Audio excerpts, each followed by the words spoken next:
The next one is wood. And so we've got a sample here of what a standard wood privacy fence would look like. This is 6 foot tall.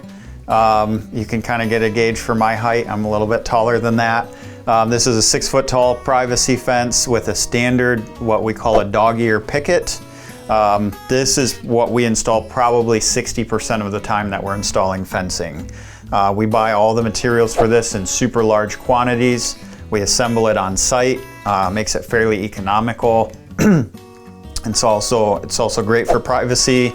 You know, the saying is fences make great neighbors. It's really nice. You can't really see through it. Fairly simple to maintain.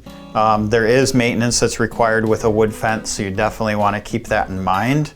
The wood is more economical than some of the other options up front, but like I said, it does involve a little bit of maintenance. You're going to want to stain it or paint it every several years. And we also have another video on YouTube.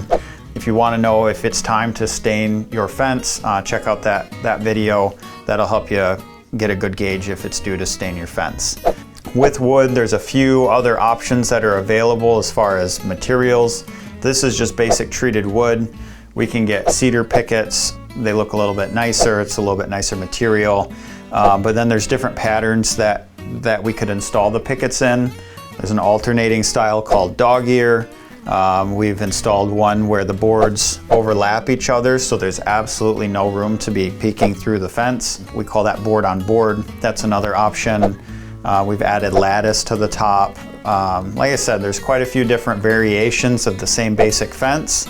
So if you're driving around and you see something unique that you like, and you're gonna sit down with someone to plan out a project, I recommend just taking pictures of those things that you see, or if you're on Pinterest and you think that's what you want your fence to look like, take some pictures so you can share those with whoever's working with you.